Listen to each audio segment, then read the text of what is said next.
What's up, everyone? It's Bones here. I'd like to begin this video by giving a huge shout out to TCG Player for the opportunity to be a part of their affiliate program. If you want to help a content creator out, all you have to do is click on the TCG Player link down below, and it won't cost you anything either. So it's been a little while since I did a video like this on the channel covering somebody else's topping deck profile, which I'll leave a link down below in the description to the source I got it from.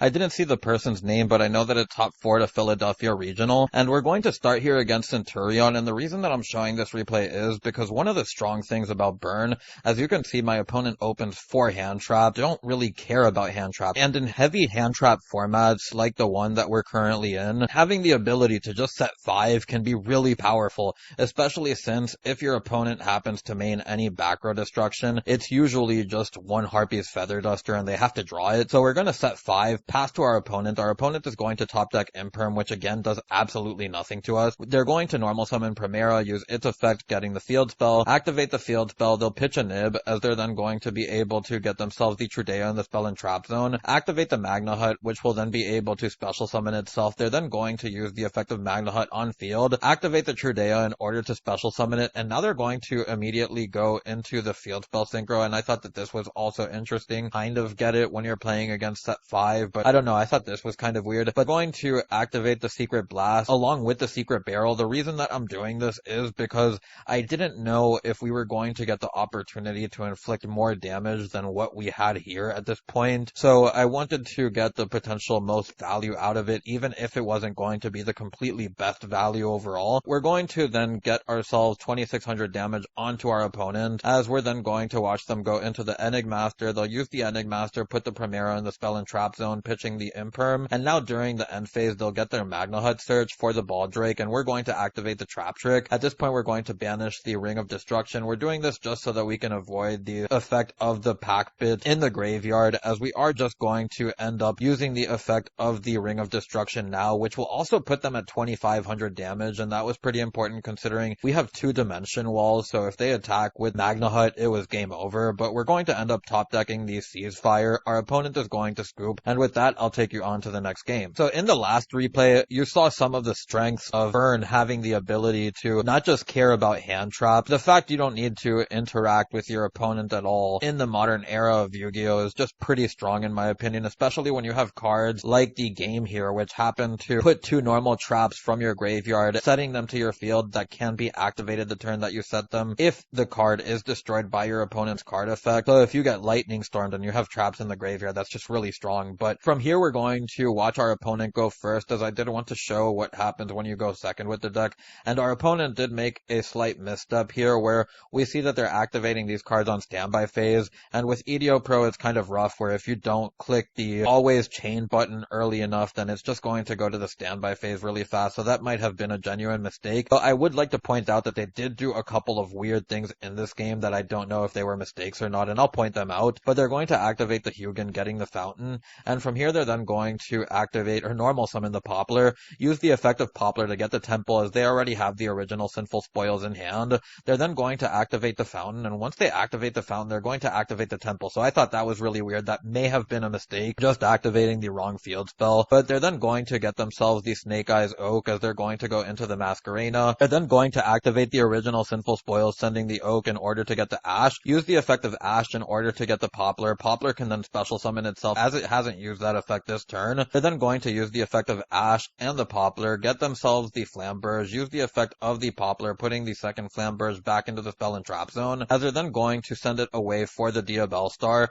use the effect of the Diabell Star along with the Flamberge, which will get a couple of revivals. And again, this is where they are going to play it a little bit weird in my opinion, where they do happen to use the Oak here, get back the Poplar. Now they're going to go directly into the Link Karibo, and then they're going to go into the Promethean Princess, and this is where things can kind of vary, where you can go either into Hida or the Ambla Whale, but they are going to end up choosing to go into the Hida, as they do draw a Destruction, which again isn't too bad. They will end up being able to remove one of our back rows, but that doesn't matter when we have Extrav, in order to potentially get us even more back rows. So they're going to use the effect of Selene. At this point they're going to go into their Dark as well, and I just feel like this is using a lot of resources for something that they could have done without having to do so, but I don't know, maybe I'm wrong there. And they're going to revive the Diabell Star with the Selene, go into the Appaloosa, and from here they're going to use the effect of the Flamberge Flamberge in order to put the Masquerena in the spell and trap zone. They're then going to set the Destruction, as they're going to pass on to us, and again, we don't really care about our opponent's board here. The only thing that we care about is that we can set card, and that Appaloosa does absolutely nothing to us for now, but we're going to activate the Pot of Extrav, as we're going to banish 6. We don't really care about our extra deck. We do happen to get a Ghost Mourner along with the Morella, and the Morella is pretty strong just because it can send the transaction rollback to the graveyard so that you can copy one of the traps that you've already used, and we're going to set 5, as our opponent is then going to draw a Runic Tip. They're going to activate it this time during the draw phase. They'll get themselves a copy of Fountain again as they banish a Ceasefire. Another cool thing about this deck is you don't care too much about Runic banishes, as really all your trap cards are 2 or 3 ofs. You don't play many 1-ofs, if any at all. Maybe the one transaction rollback, but we're then going to see our opponent activate the Runic Fountain, as they're going to activate the Destruction, pop a random back row, which they do hit a Dimension Wall. Again, doesn't really matter just because we have so much traps that we can already play with. They did end up hitting the Chain Strike. Again, we don't really care about that. They are going to end up drawing 2 or 3. They do draw 3 off of the Fountain, as they're going to get more Runic Quick Plays along with the Wanted spell, and they're going to get themselves another copy of Diabellstar. Now they have 2 Diabellstar and 2 Freezing Curse in hand. They're then going to pitch a Diabellstar to special summon out a Diabellstar. We are going to Mourner this, and then we're going to choose Appaloosa with the Ring of Destruction so that we can avoid the negation, and you'll see why I'm doing this in a moment, but we're then going to be able to watch our opponent activate the Freezing Curse so that they can go into the Sleipnir, and at this point I was pretty confident in letting them go into the SP Little Knight and letting them hit a back row, because whatever they hit, I knew that they were going to link away the Flamberge so that they can get those revivals and so on. This is another part of those weird things where they didn't happen to use the Flamberge as Chainlink 1, and I think that they didn't really care about it being Chainlink 1 because they knew they were against burn, but it ends up really biting them as they target the Gravedigger's Trap Hole, and we're going to end up wasting their target along with being able to hit the Flamberge, inflict damage to them. So they're going to set the Freezing Curse, go to the end phase, going to use the Morella. The Morella can then send the transaction rollback. Now we'll be able to inflict double the damage here, as we're going to ring the Diabellstar, hit them for 25, and then another 25 from the Mourner, as they're going to go down all the way to 1,000 life points. And now with the Pot of Extrav, a top deck Morella, which really kind of does nothing here, but we're going to end up drawing 2, and this is going to be a perfect draw here as we get a Secret Barrel, our Bad Luck Blast, I think it's called. Target one face-up monster your opponent controls, take damage equal to half its attack, and inflict damage to your opponent equal to the damage you took. If this card you control is destroyed by an opponent's card and sent to the graveyard, inflict 1,000 damage to your opponent. So we weren't going to use that anyways, we were just going to use the Secret Barrel, as once our opponent draws for turn, they'll have 5 cards exactly, giving us 1,000 points off the barrel for the win. So with the replays out of the way, we can get onto the deck profile, and you'll see how we have a lot of pretty much standard burn stuff here. The 3 Secret Barrel, 3 Ceasefire, the 3 Ring of Destruction, the 3 Secret Blast, the 3 Just Desserts, the Pot of Extrav, or the Prosperities, whichever you want to play for the draw power. Then we have the 3 Lava Golems, which is just a way to board break, along with inflicting damage. The Mahama the Fairy Dragon is a battle trap, which can help you either gain life points or inflict damage during your opponent's turn. When either player takes battle damage, you can special summon this card from your hand, then you apply one of these effects, gain life points equal to that battle damage, or inflict damage to your opponent equal to that battle damage. We then have the 1 Chain Strike, which is unfortunately at 1, but then the other cool cards here that we have here are the Game and the Blast, both at 2 because we happen to side deck the 3rd, as well as the 3rd Gravedigger's Trap Hole and the 3rd Dimension Wall. And I think that siding the 3rd Dimension Wall is pretty much fine, because once people know that you're on burn, they'll choose to not attack just to not walk into those kind of traps, as you might also be on the magic cylinders and stuff. But there are some other things that I would like to find out why they were played, like the Entis and the Malong. I thought that a level 5 synchro was technically possible, maybe even a level 8 via the Mourner and the Fairy Dragon, but he did choose the Malong. We see that our opponent does have the Entis, and I don't know what I'm missing here that they may have this for, maybe something like Maximus, but we do see that they're on the 3 Sub-X Sorcerer, and I think that this is a pretty cool option too,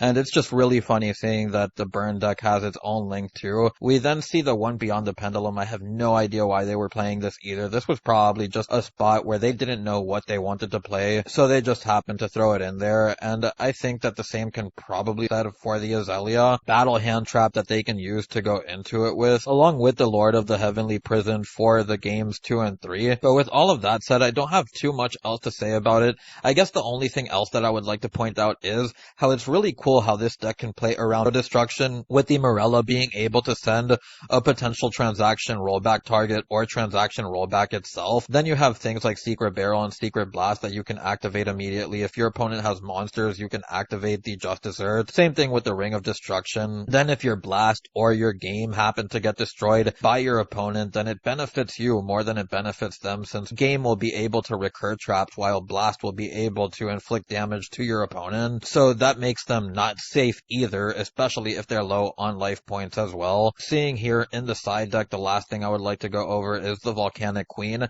and I feel like there's going to be less times where you side this in over the Lord of the Heavenly Prison. I think that the Lord of the Heavenly Prison is really important for games 2 and 3, just because you don't want to get blown out by a lightning storm if you don't have a hand that can play around it. But with all of that out of the way, I'm just going to get onto the card by card, and we have the 3 Lava Golem, 3 Extrav, 3 Secret Blast, 3 Justice Earths, the 3 copies of Ring of Destruction, 3 Secret Barrel, the 3 Ceasefire, 3 Fairy Dragons, 2 Moonlit, the 1 Chain Strike, Transaction Rollback, 2 Games, 2 Blasts, the 2 copies of Dimension Wall, the 2 Trap Tricks, the 2 Grave Diggers, and the 2 Morellas to round out the main deck. Onto the extra deck, they have the 1 Azalea, Beyond the Pendulum, the 3 Sobek Sorcerer, the 1 copy of Link Spider, the 1 Zeus, the 1 Lieb, the 1 Dreadnought, the 2 Gustav Max, the 1 copy of the Pleiades, the 1 copy of the Malong, which again, I don't know why they play this, but the 2 copies of the Entis. Then onto the side deck, they have the 3 copies of Lord, the 3 copies of Queen, the 3 copies of Cosmic, which I thought was also another really cool thing, having the ability to go second and then side stuff like your Queen or your Heavenly Prison along with the Cyclones. Just kind of changes the dynamic of how you can go second with this deck. But then we have the 1 ofs, the 1 Grave Diggers, the 1 Game, the 1 Blast, the 1 Wall, and then we have the 2 Magic Cylinders to round out the deck profile. So for everyone who's made it this far, I'd like to thank you for watching and for the 700 plus subscribers. I truly appreciate your support, and now that we've monetized the channel, giving us access to supers and memberships means that more awesome stuff is on the horizon. To get the channel membership, just click on the description below and there will be a link that takes you there. You'll also notice a free Discord link that I've made for us too. If you want to support me as a content creator, even if you can't donate supers or get a membership for the channel, clicking on those thumbs up and subscribe buttons help a lot too. For those wondering, I do plan on making updates to the channel as the support on the channel grows. Anyways, I hope to see you on the next one. It's Bones, signing out.